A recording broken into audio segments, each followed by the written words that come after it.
Hello, my friends. Dr. Steve Nugent here to talk with you about glycemic indexing and the glycemic load. Now, I want you to understand not just what glycemic indexing is, but how it works and why you should do it. It's not really all that difficult. I know it's an unfamiliar term, but it's really pretty easy once you understand it. First, let's start with some history, because people do get confused. Should I do low cal? Should I do low fat? Should I do the old peach diet? Whatever, okay? So I want to talk to you strictly about science, but first we'll start with the history of it. It was in 1930 that the calorie theory was created. And the calorie theory simply said, if you take in more than you burn off in energy, because a calorie is a measurement of heat energy, that you will get fat. And the reverse is also true, that if you take in less than you need, then you will get thin. That was the concept.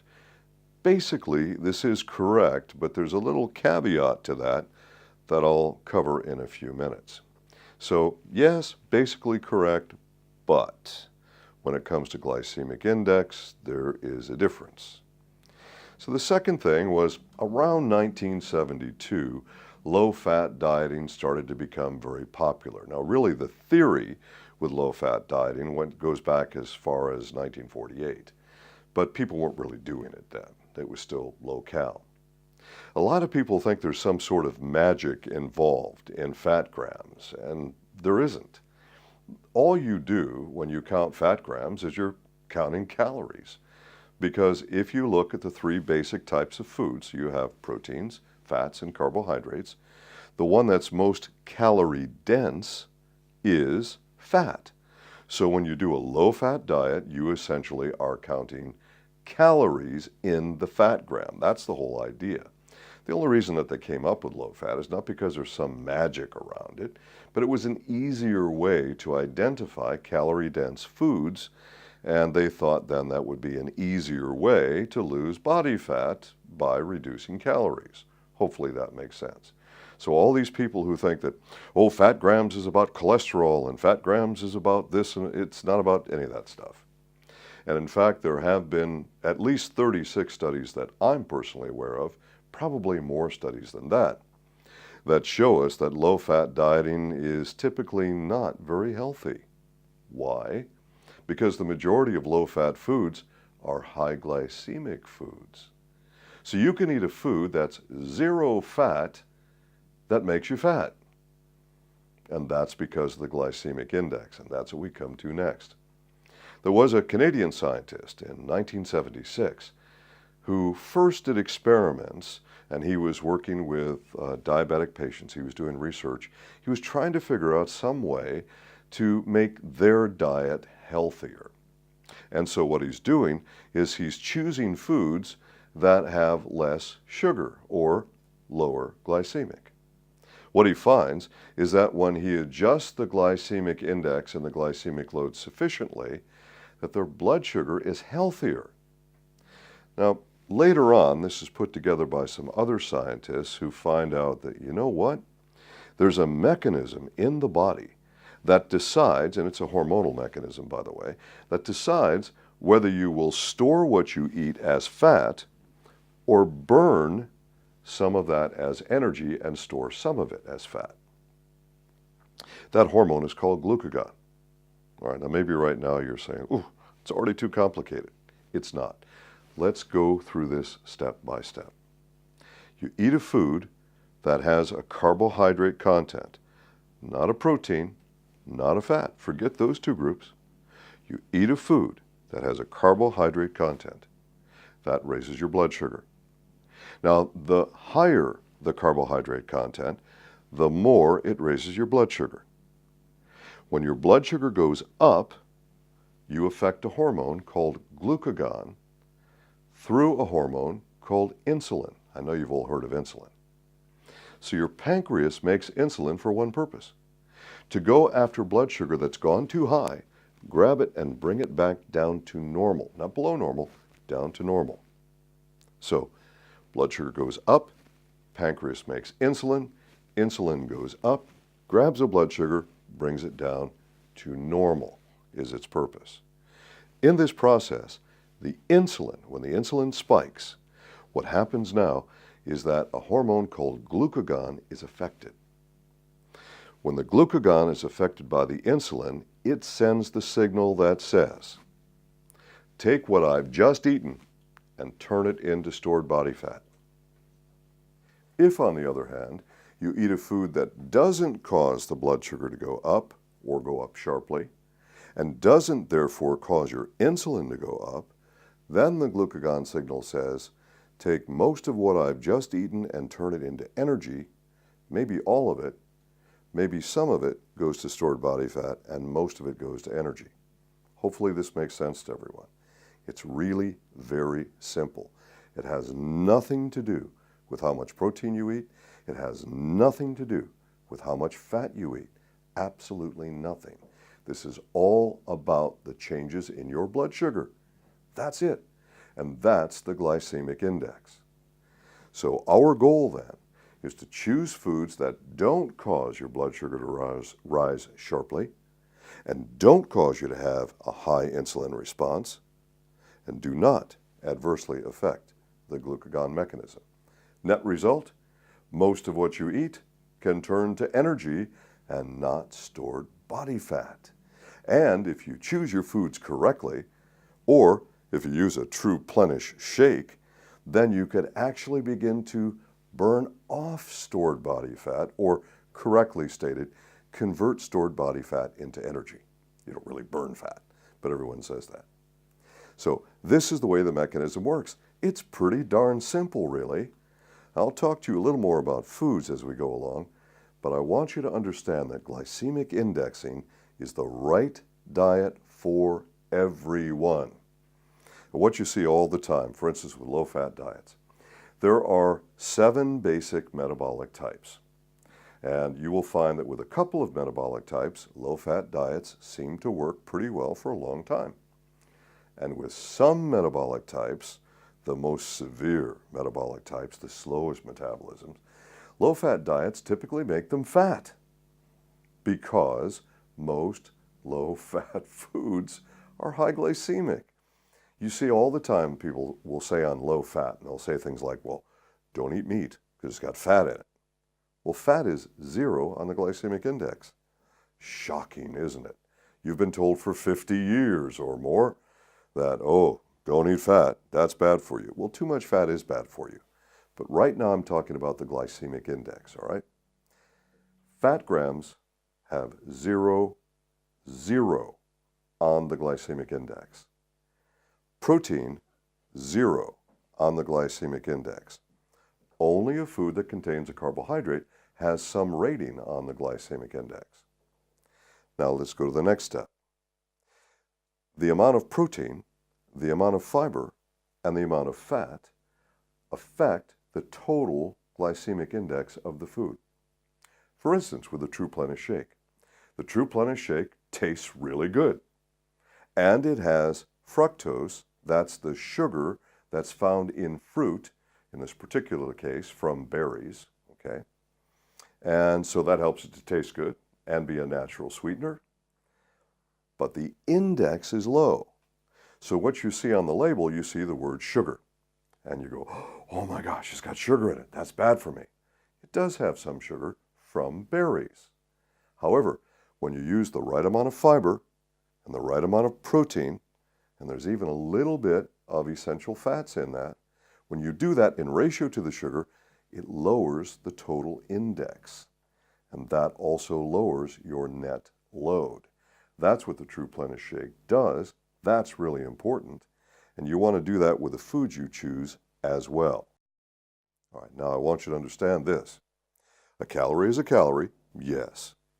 But if you get 1,000 calories from broccoli and 1,000 calories from chocolate cake, the effect on your body is different. Now, you already know it's different, don't you? But think about how the effect is different. You see, broccoli doesn't do much to your blood sugar at all. There's only a tiny amount of carbohydrate that can just barely push your blood sugar because most of broccoli is fiber, and fiber lowers the effect of the carbohydrate. So your net effect of the broccoli on your blood sugar is almost negligible. Whereas the chocolate cake, of course, is made with sugar. The cake itself is all made of refined carbohydrate, and that's a different form of sugar. And of course, you get your icing on it and all that stuff, and that's mostly sugar. So then, since the 1,000 calories from chocolate cake has now raised your blood sugar, it has a completely different effect on the hormones involved, the glucagon mechanism, as to whether or not you will store that as body fat, or if you'll be able to convert most of that as energy. That's the key. Yes, calories do count. Yes, a calorie is a calorie. But the glycemic index is what really counts. That's where people go wrong. So people can go on a low-cal diet, as an example, but if they're choosing high glycemic sources, and you see this on low-cal diets all the time, where people will say, well, I'm going to be good during this meal, and I'm going to cheat at the next meal. Well, if you cheat on the next meal, you might be okay in terms of your total calorie count, but if that cheating includes a food that's high glycemic, you're going to store body fat, whether you like it or not. So then, low-cal dieting, not really your best choice. Let's talk then about how calories sort of pile up, how much you need, how it converts, okay? It takes approximately 7,700 calories over and above your energy requirement to store 1 kilo of fat. Well, let's turn that around then. You'll have to save approximately 7,700 calories to burn off 1 kilo of fat. That's a lot of calories, considering the fact that the average meal for most people is going to be somewhere around 700 calories. Some a little bit more and occasionally a little bit less, but it's going to be somewhere in that neighborhood. So with this in mind, think about how many meals you would have to sort of starve yourself in order to save that many calories. It's simply not an efficient way to get excess body fat off. Low glycemic is an efficient way to get the excess body fat off, because we're focusing on the changes in your blood sugar, not the number of calories, not the number of fat grams, but the changes in your blood sugar. So the glycemic index. All right, a little reminder about low fat and how it works. Again, a lot of people think there's some sort of magic around low fat. A lot of people think that your cholesterol goes up because you ate fat, and that's simply not the case. The scientific studies show us something entirely different. In fact, the newer scientific studies are telling us that low-fat dieting usually is not very healthy. Oops, that's the opposite of everything you've heard for more than 50 years. You know what? If everybody does the wrong thing, it's still wrong. So that's what you have to focus on here. What's right? What does science tell us? What kind of foods are low-fat foods? Well, let me see. Bread, pasta, those are very high glycemic. White potatoes, no fat in a white potato, very high glycemic. And I can go down the list. The point is, most low-fat foods are foods that cause you to get fat because they're high glycemic. The most recent studies on low-fat dieting, and we're talking about human studies that are 10 years or longer, are telling us that low-fat dieting is not the healthy way to diet. I know what you've been told in the past. Forget about it. Get that completely out of your mind. The latest science, the science that works for every metabolic type, the science that works for every health situation that I can possibly think of, is low glycemic. That's what you need to do. That's what everyone should be eating, low glycemic. Well, perhaps we should talk a little bit about food groups. Well, we can take all the foods that you can think of and put them really into three groups: protein, fat, and carbohydrate. Now, you've been told for a long time that carbohydrates give you energy. Most of them do. And you've been told that carbohydrates are good because they don't contain fat. Well, forget that. It's the opposite. Carbohydrates are not good because they raise your glycemic index. How does a glycemic index work then? We're going to choose our foods based on something called glycemic load, but you can't know the glycemic load until you know the glycemic index. Again, don't panic. This isn't complicated. Just stay with me, okay? Here's how the glycemic index works. First of all, it's got to be based on blood glucose. There are a lot of websites out there where people have made their own indexes for whatever reason, I guess to promote their own websites. Stick with the blood index. That's scientifically accurate. There are websites that use the white bread index and the pasta index or whatever. Don't do those things, okay? It's about blood glucose, because here's how the testing is done. Let's say I want to determine how a particular food will affect your blood sugar and therefore your ability to either store it or convert it as energy. I'm going to take your blood sugar as a baseline first. I'm going to draw your blood, take your blood sugar, then I'm going to feed you the food, give you time to digest the food, and then take your blood sugar again at 2 hours, 4 hours, and 6 hours after you've eaten the food. I'm going to do this for 3 months. And I'm going to do it not just on you, but on hundreds of other people eating the same food. Then I'm going to average out that change in their blood sugar, and that's what gives me a glycemic index number of that food. It begins there. That's not where it ends. But again, it's not that tough, okay? Now we use the glycemic index to determine the glycemic load. All right, how does the index rate? It rates from 0 to 100. 0 being the best, 100 being the worst. If you are 0 to 55, you're low on the index. And if you're 56 to 70, you're moderate on the index. And if you're above that, you're high on the index.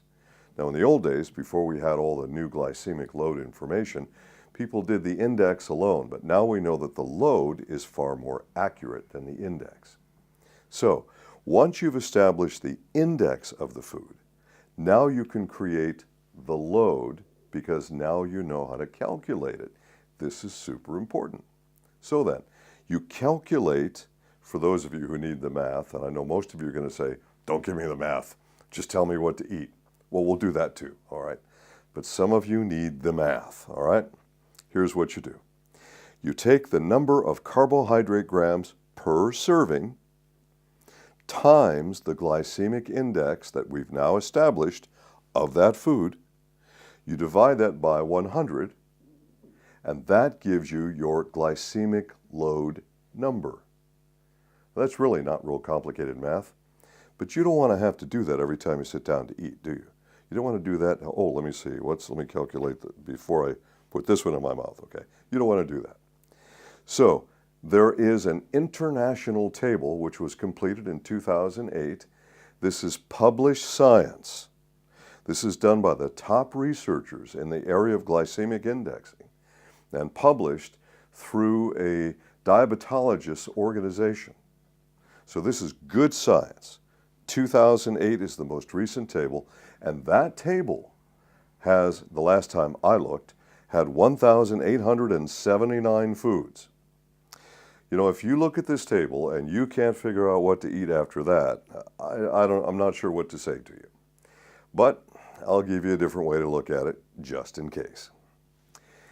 If you have sufficient levels of fiber, protein, and or fat, this lowers the index of the carbohydrate food.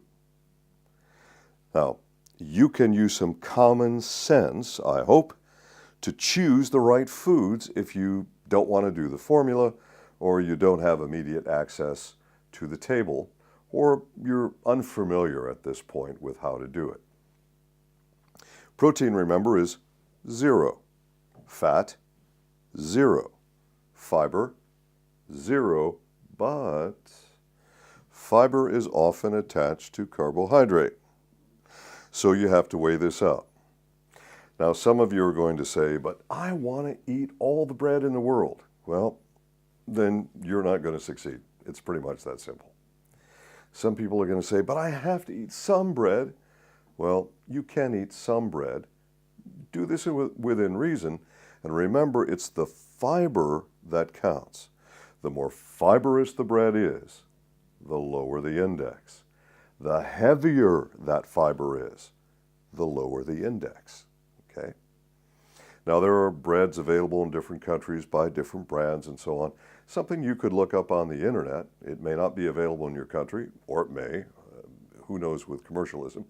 But there's a type of bread called Ezekiel bread.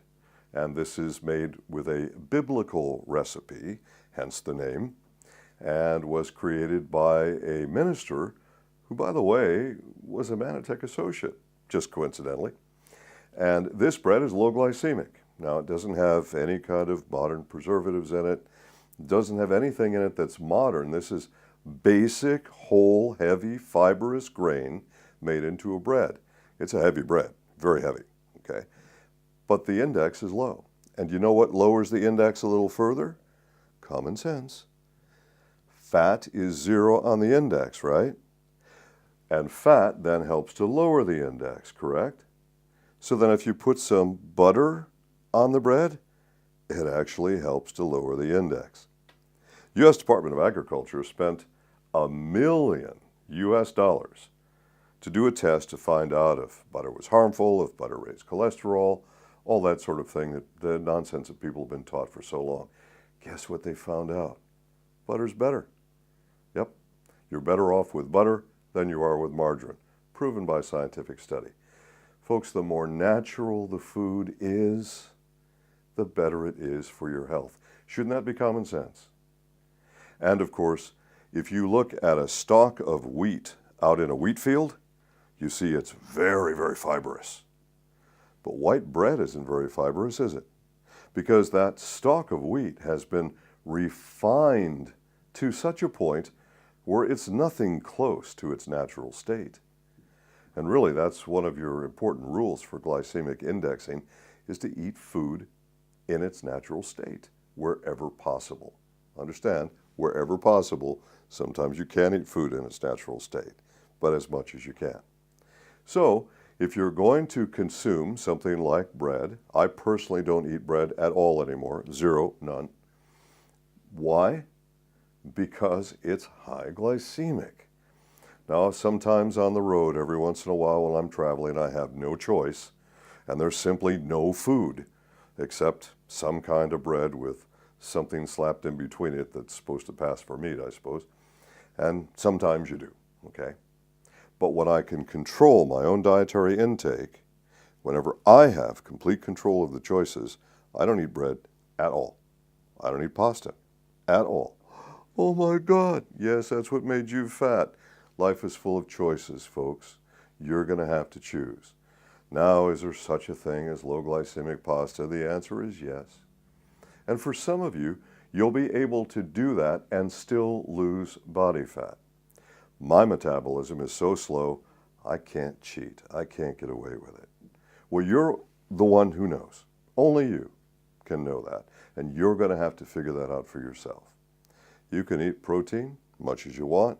So, no, it's not bad to eat meat. And I'm not going to go through the whole philosophical thing with vegetarians and vegans. There's a whole different concept about, are some animals injected with hormones or fed antibiotics? And the answer is yes. But if you're eating organic meat, there's nothing wrong with that for human beings. And it's 0 on the index. Fat is 0 on the index.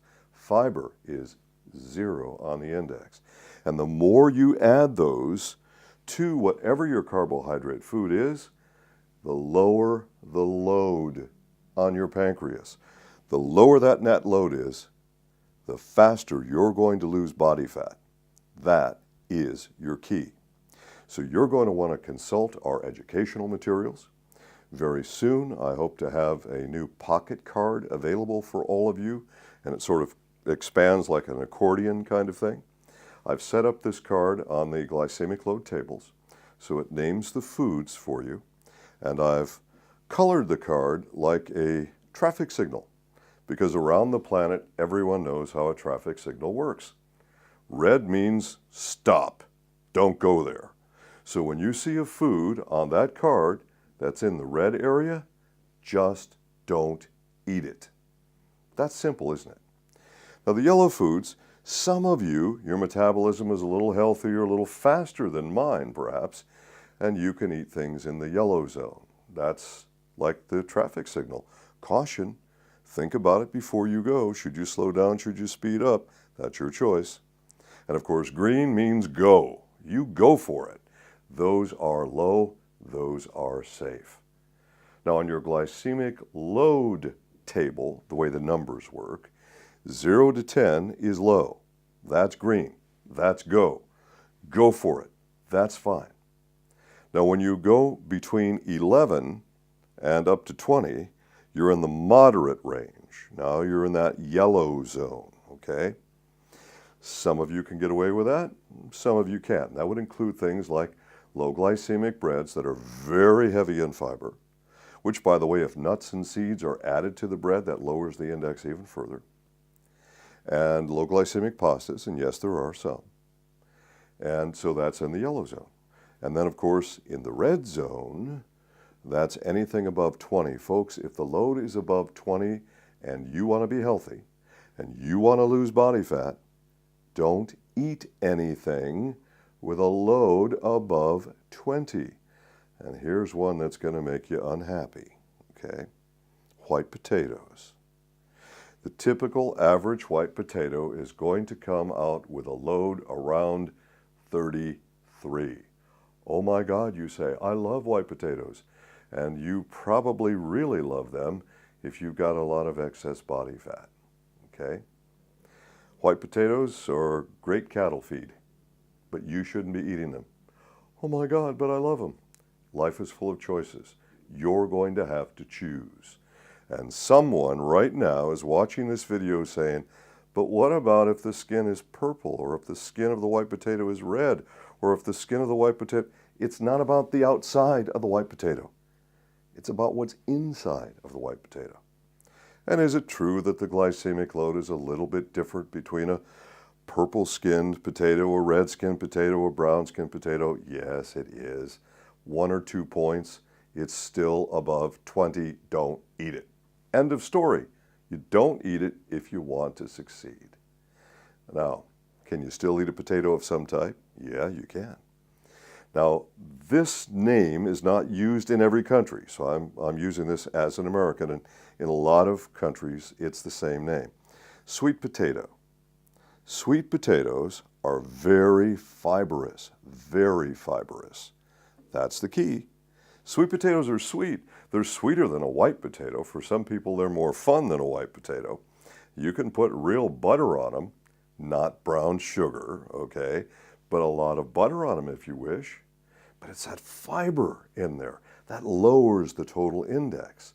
So you can have one sweet potato and you can enjoy that particular starch, even though you've got the starch involved, you've got the fiber there to help lower the index. As you look through the list of foods, you'll see that there are plenty of foods that you can choose that are tasty. You can make menus that are delicious, that are colorful, that have great variety. You can do this. You can be healthy. But you need to follow the glycemic load and forget everything else you ever learned about calories and fat grams. Throw it out the window. From now on, it's all about glycemic index dieting.